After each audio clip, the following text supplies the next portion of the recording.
পাহাড়, এই শব্দটা শুনলেই তোমাদের মাথায় বরফে ঢাকা পর্বতশৃঙ্গ ছাড়া আর কী কী ছবি আসে?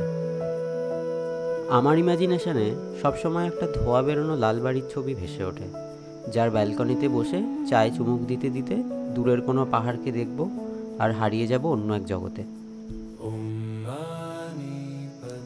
এই কল্পনাকে সাথে নিয়েই আমি চলে গেছিলাম সিকিমের একটা ছোট্ট গ্রামের হিডেন জেম এক্সপ্লোর করতে।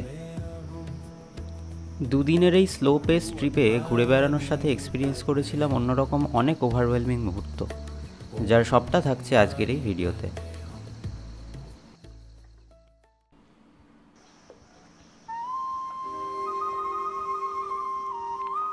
ওয়েস্ট সিকিমের ছোট্ট এই অঞ্চলের নাম হিবারমিয়ক। ঠিক তারই মাঝে অবস্থিত একটা শান্ত নিরিবিলি গ্রাম হলো মারতাম। আর এই গ্রামেই দেখা পেয়েছিলাম আমার ইমাজিনেশনের সেই লাল বাড়িটা, যার নাম ছিল ধুঙ্গে হাউস, আর সেটা ছিল খানিকটা এরকম।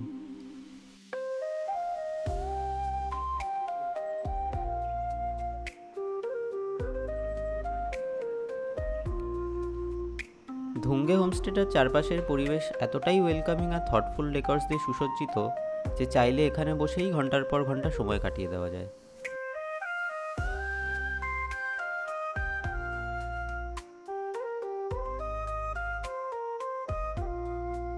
আর আমাদের মতো তোমরাও যদি ছোট বন্ধুর ভক্ত হও তাহলে তো কথাই নেই।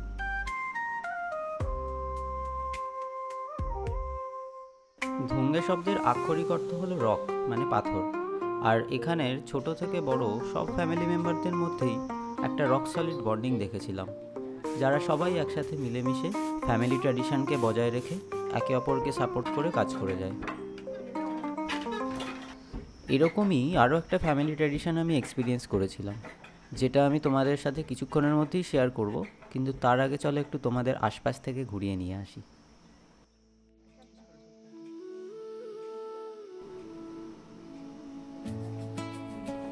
সকালে উঠেই ফ্রেশ হয়ে গরম গরম চা দিয়ে দিনটা শুরু করেই ঠিক করলাম আজকে সারাটা দিন ঘুরে বেরিয়েই কাটাতে হবে। আর এই হিবারমিয়ক থেকে মাত্র 1-2 ঘন্টার ডিস্টেন্সেই পেলিং আর রিনচেনপং পৌঁছে যাওয়া যায়। সেই মতো আমরা সবাই ভালো করে ব্রেকফাস্ট সেরে রেডি হয়ে বেরিয়ে পড়লাম আজকের এক্সপ্লোরেশনের দিকে।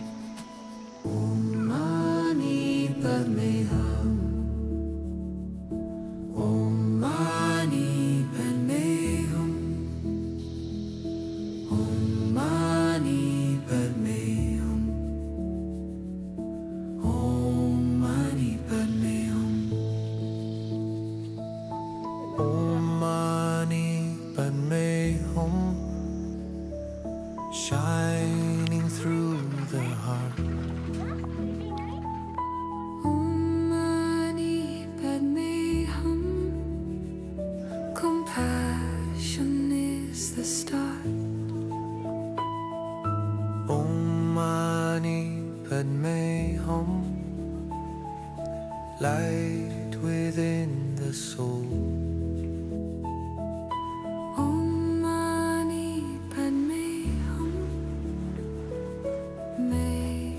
Spirit whole.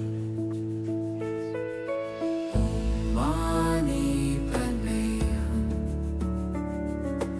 Om Mani Padme Hum.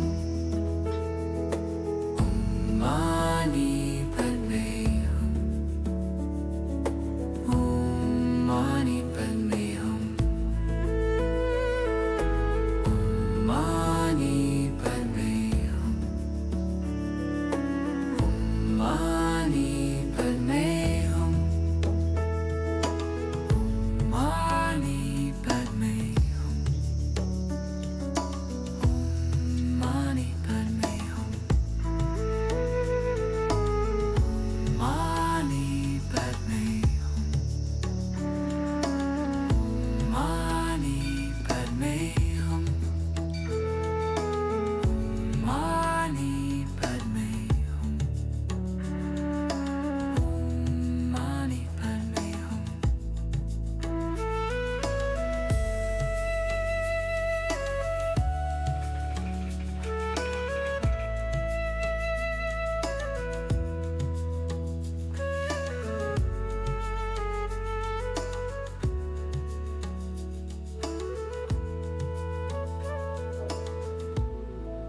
দিনের শুরু থেকে শেষ পর্যন্ত কাঞ্চনজঙ্ঘাকে পাশে পেয়ে নিজেদের খুবই লাকি মনে হচ্ছিল।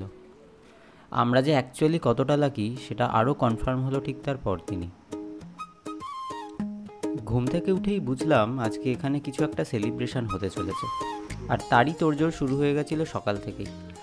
জিজ্ঞেস করে জানতে পারলাম এটা আমাদের দিওয়ালি বা দীপাবলির মতনই একটা নেপালি উৎসব, যার নাম তিহার। মূলত লক্ষ্মী ঠাকুরের উদ্দেশ্যে এই পুজো করা হয়। দিওয়ালির মতো তিহারেও ঘরবাড়ি ফুল দিয়ে সাজানো হয়, প্রদীপ আর আলোও দেওয়া হয়। এছাড়া কোনো প্রাণী, দেবতা বা সম্পর্ককে উৎসর্গ করেও ফুলের মালা পরানো হয়। ঘরগুলো সেজে ওঠার কিছুক্ষণের মধ্যেই দেখেছিলাম গ্রামের অনেক ছোট ছোট ছেলেদের আসতে, যার মধ্যে একজন গিটার নিয়ে এসেছিল। এটাও তিহারের একটা রিচুয়াল, যেখানে গ্রামের ছেলেমেয়েরা বাড়ি বাড়ি গিয়ে নেপালি ফোক সং গেয়ে ব্লেসিংস দিয়ে আসে, আর রিটার্ন গিফট হিসাবে সব বাড়ি থেকেই কিছু টাকা বা খাবার পায়। দিন থেকে রাত গড়ালে উৎসবের আমেজ যেন আরও বেড়ে উঠেছিল। একে একে অনেক মানুষের আগমন হলো, আর সবাই নিজের মতো হেসে গিয়ে আনন্দ করছিল।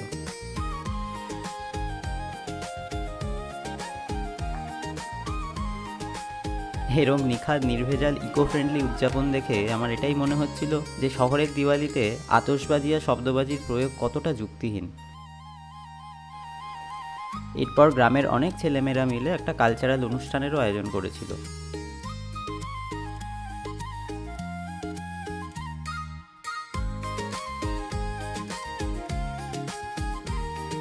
দেউসি, ভাইলো, এছাড়া আরও কত সব না শোনা সুন্দর সুন্দর পাহাড়ি গানের তালে তালে নাচ গানের মধ্যে দিয়ে কি ইউনিকভাবে গোটা দিনটা কেটে গেল বুঝতেই পারিনি।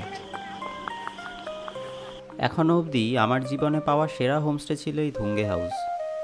আমার গোয়েচালা ট্রেকের ঠিক 2 বছর পর মাত্র 2 দিনের জন্য আমি আবার সিকিমে এসেছিলাম একটু পাহাড় দেখব বলে। সেই ইচ্ছে তো মিটেছিলই, আর তার সাথে আমার কল্পনায় দেখা সেই লালবাড়ি যে এত কিছু দিয়ে আমাকে আপন করে নেবে সেটা আমি ভাবতেই পারিনি। It wasn't just a stay for us, it was a wholesome experience. আর এই ট্রিপের পর my imagination got a massive upgrade.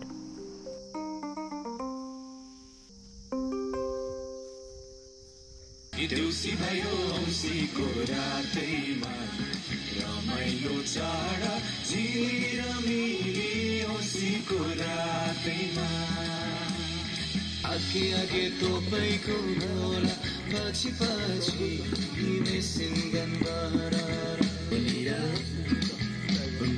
जैले रिसाउने निर कहिले होला मायासँग माया मिसाउने निरा जैले रिसाउने निर कहिले होला मायासँग माया मिसाउने मै हुँ फकाउने सधैँ मै हुँ फकाउने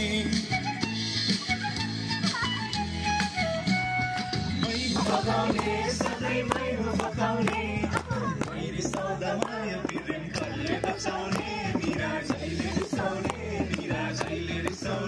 निरा कहिले होला मायासँग माया मिसाउने निरा जैले रिसाउने